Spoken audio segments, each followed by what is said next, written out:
All right, yeah, another wild game. What else would you expect with us right now? And I can tell you, man, like we've talked in here. We lost four straight and just kind of some heartbreaking ways. And we talked about. I kept telling y'all that our kids will keep showing up. And they're going to keep fighting and keep playing for themselves. And we had to work through a lot of adversity this week. Our injuries and the amount of people that were playing. And then you end up losing Josh Berry at the end of the game too. Don't know the severity of that one, but it doesn't look too good, and you just sit there. It's just like a lot of guys are dropping left and right, and we talk about being men about things, and there's no excuses, and you don't run from, anything. You face it like men, and you show up and you keep swinging because, the people in this room are only ones that understand what's going on with everything, and you got to play for each other. You got to lift each other up, and great things will happen. And, our defense has been playing at a high level all year, and then we had a lot of talks about, just being consistent, and elevating your play and having some fun with it and try to win the game on defense. I thought we had a defensive touchdown there for a minute. Really curious to watch the tape on that one because I thought it was a touchdown from my vantage point. But, but that's how the defense is playing. And you look at the offense and all the moving parts, and you got Lincoln and Lane who, they don't act like that means much, but that does mean a lot to those two, and because a lot of people who strap on helmets and go out there and understand the sacrifice and teamwork and, doing it for Arkansas State and then turn around and doing it for Texas State, that takes a lot of courage to go through all that. And the guys wanted to win it. We gave them the 2 game balls just because of everything that they've gone through. We gave Seth Keller the game ball, a guy that everybody hated on a couple of weeks ago, and now he's doing he didn't blink, didn't waver, and we were fired up for him. We were, the kids were extremely excited for Seth. We made him give a speech in the locker room as well, but it just shows you that this team loves each other. They care about each other. They understand that we've been through some unfortunate things, but we're going to keep showing up, and they're going to enjoy it, and I'm telling you, they're going to strap it back up again, and we're going to try to find a way to figure it out next week versus Louisiana on senior night, and that's what matters. So, really proud of these kids on how we finally won a game in kind of that fashion. Normally we've been losing them in those fashions, but finally got us one, and it's on to the next one. No questions. You brought up Seth Keller and how a couple weeks ago he was at a low point where he came up to this moment, didn't make it, gets his redemption tonight. He's 1 field goal away from his career, the career record at Texas State as well. Well, what's his impact on the team? What does it mean to when you have a kicker like that can seal a game for you at the end like that? He's just a consistent guy, man. I'm telling you, I've been around a lot of kickers, and I've made jokes in here before that I don't talk to them, just because they're always in. I've learned not to talk to them in the routine by any means by that, but I always make the joke, with Seth, about how I hate him so much, but actually, I'm telling you, he's one of the greatest, kids I've ever been around in my entire life. He's just so consistent. He's very analytical of things. He's a great teammate. He's going to be there for you guys. He's really kind of the all-around kicker that I've never really experienced before, because he's just everybody loves him. Everyone wants to be around him. Everybody just enjoys what he brings to this team, and just to see him respond in that fashion, and they're just happy for him, man. But that was good to know that he's 1 kick away, from school record, you say. So that's a great accomplishment by anybody, And he's made a huge impact here, and I think he's one of the most consistent guys that has ever walked through these doors at Texas State. Credit Chris Coots on that stat there.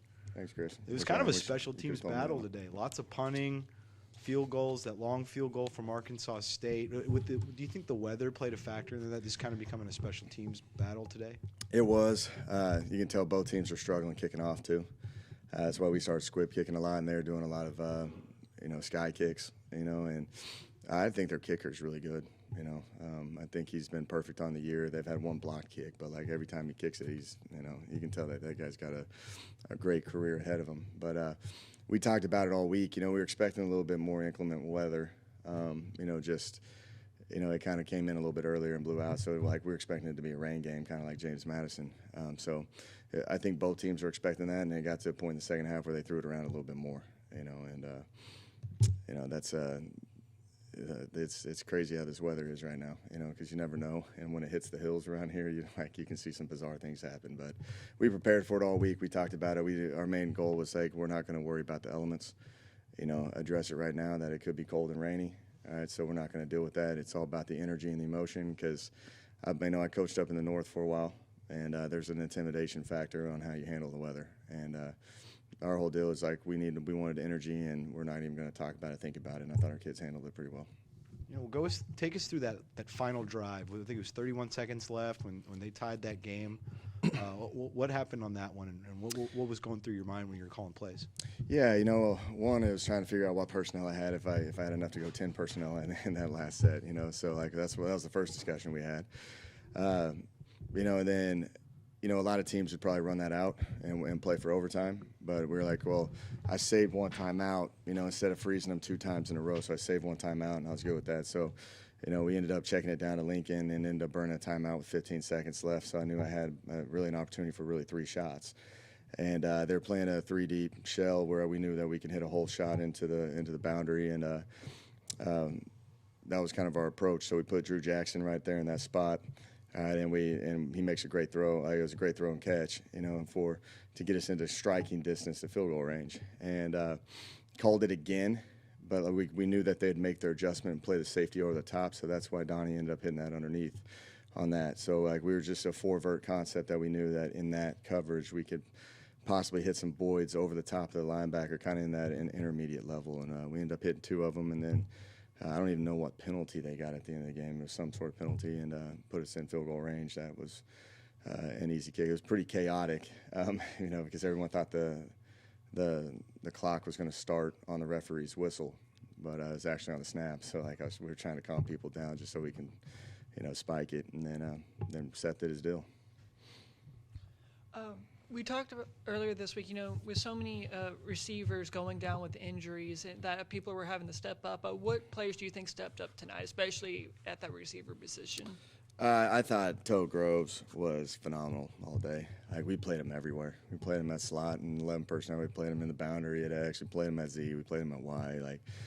At some point I thought I was going to have to play him at quarterback and running back, because the kid was doing everything, man. I was so happy for him. He's you guys have heard me talk about him, man. He's got this contagious personality about him, man. He just, good, bad, and different. He's always going to have a smile on his face, and he's going to always keep showing up. But I thought he showed up. I thought Donovan showed up well.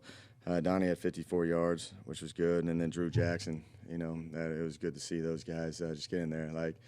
We gave Tweeter a toss sweep,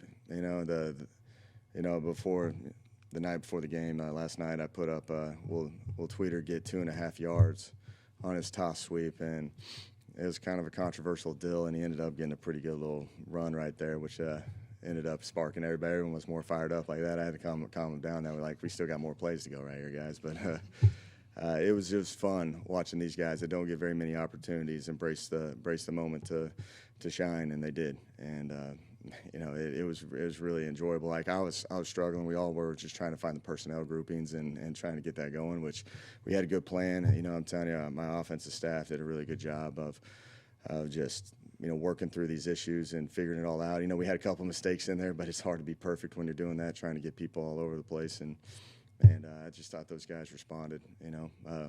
We had Adam Tillman, suit up tonight, and we haven't even probably heard about Adam Tillman before, and he came in late, and he's such a great kid too. And he didn't even have a number. We didn't have time to give him a number because he came in late.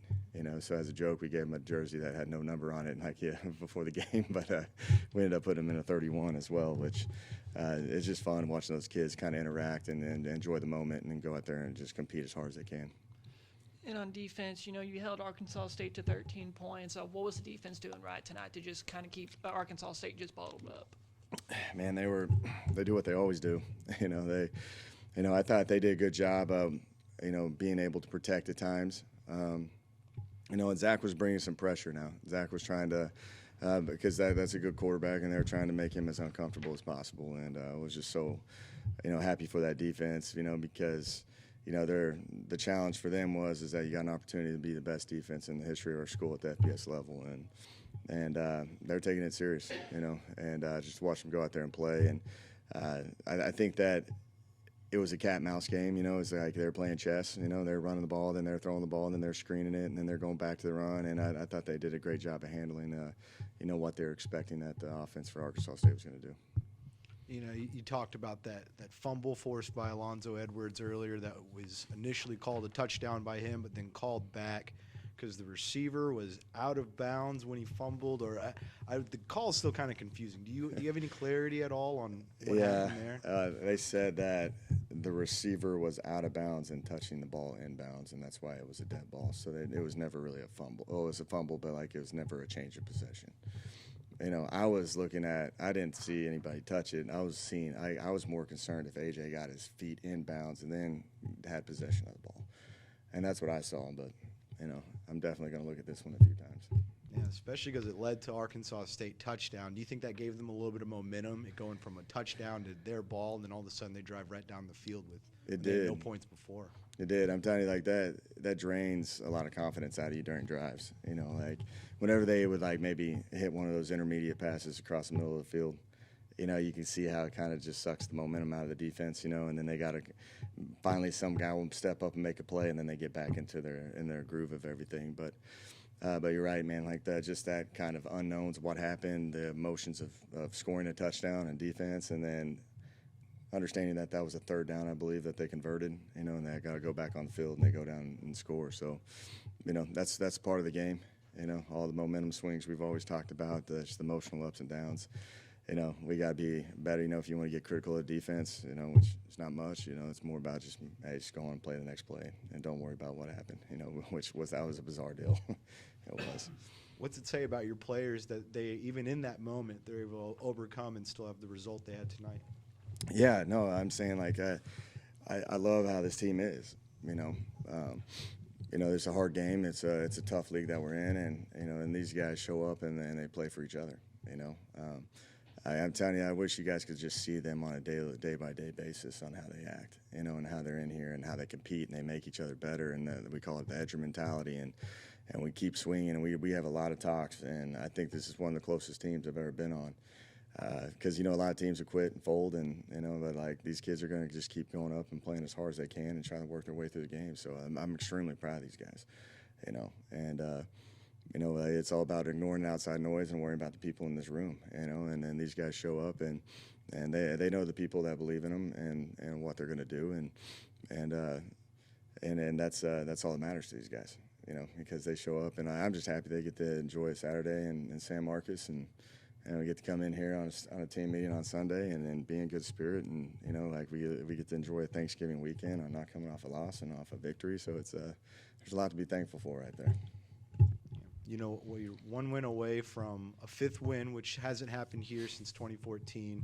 Is that kind of, remember last year when you got the fourth win, that was kind of a big benchmark to cross. You think that fifth win is another big deal for y'all? It is. It just shows the progression of what we're doing here. We wanted to go to a bowl game. That was our deal. But you understand that sometimes there's unfortunate ups and downs and bounces and all that stuff. But it's about showing up as, I keep telling them, be a man. And they show up and they face adversity, and they got a lot of things that they can do here that's never happened in this school in a long time. And that's why they play for it. They play for the people in this room and the ability to keep building this program. That's why we talk about what we're playing for is really this. The development of this program and just keep chipping away and keep getting better every single year, which we have done that. We have came light years ahead of where we were back in 2019 to where it is now, and I think everybody in the whole country sees that. And where we're at now, it's about just making sure that we keep chipping away and doing the right things for these seniors, and making sure that we're trying to end the season on a high note and get some momentum going into the off season.